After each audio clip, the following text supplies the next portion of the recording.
The poems in this playlist were published online by Carcinogenic Poetry, and I'll provide links to the webpage for these poems in the description. The first one has a specific visual element to it, and I would very much encourage you to pause the video and try to read it for yourself. And if you struggle with it, try to figure out why. And then I'm going to read it twice, once as it appears and once as it should be read. And that will help to clear up any confusion you may have when you initially experience this poem.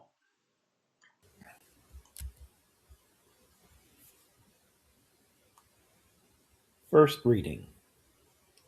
Left to right from me read. Seems it sure I'm odd how English in backward me read to Hebrew read you unless course of fate of twist simple a but with natural perfectly be with this read to instead of this. Second reading. Read me from right to left. How odd, I'm sure it seems, to read me backward in English, unless you read Hebrew, of course, with but a simple twist of fate. This would be perfectly natural to read. This of instead.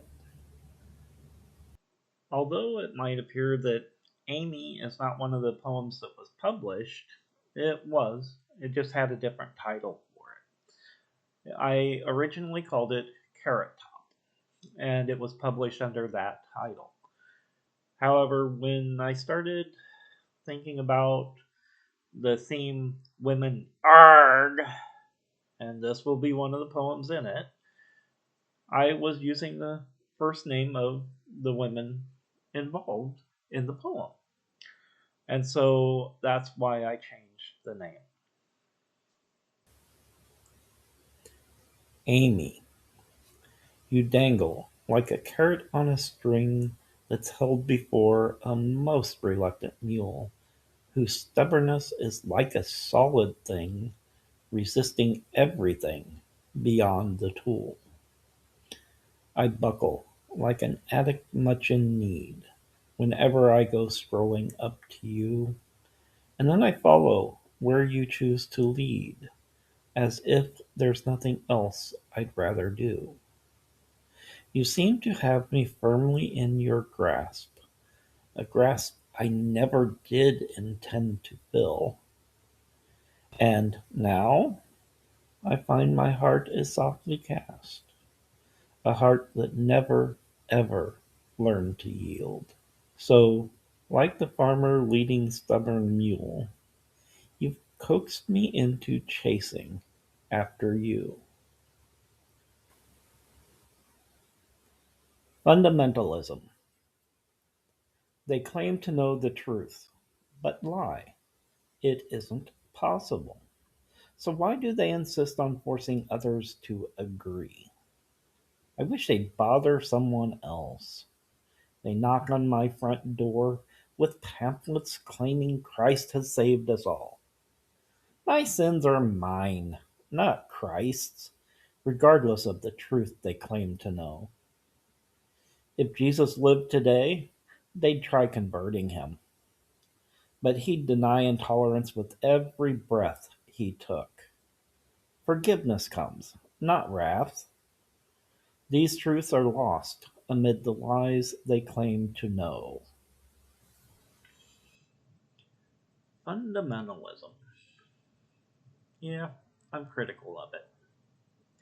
I am an agnostic philosopher. I question everything. Fundamentalists believe with certainty, and they claim that their particular scripture is the literal truth. There's a problem with that, though. every religion has fundamentalists in it who make the same claim about their particular scripture and their particular God and so forth that the fundamentalists in other religions make. And they all justify it with the same arguments, and you just replace this scripture or this God with a different one, and they're the same. Well, they can't all be right, but they all can be wrong. And so I have an issue with that certainty. But I also have a personal history that leads me to this position because I was very much a fundamentalist in my attitude and my beliefs up until I was about 13, 14 years old, and I started to think critically and abstractly. At that point, I began to question my religious beliefs. Now, that questioning deepened and grew more profound and led me to become an atheist with a fundamentalist attitude. So instead of being staunchly in favor of this particular conception of God and this particular religious beliefs and the set of claims made in its scripture, I was absolutely certain there were no gods at all. Then I started teaching philosophy. And one of the units in philosophy revolved around the questions related to God's existence. So the arguments in favor of it, the arguments against it. And I could not teach that fairly or effectively by being a fundamentalist atheist who dismissed the religious arguments and the religious claims out of hand, the way that a fundamentalist religious believer dismisses other religions and other beliefs out of hand. And so I had to adopt an agnostic position in order to be able to teach effectively. And when I did that, I found out that it was the best position for me to be in. I was avoiding the certainty, which was a false certainty, that I had had in relation to both of those positions, theism and atheism. And I was far more comfortable with the uncertainty of not knowing what the truth was than I was with the certainty of it. And I became a better person, and to a certain degree, a less arrogant one than I had been before I became an agnostic. And yet, I still have times when I lean towards the theistic side, and I have times when I lean towards the atheist side. And so that agnosticism can waver, but I always reorient myself back to that position when it does.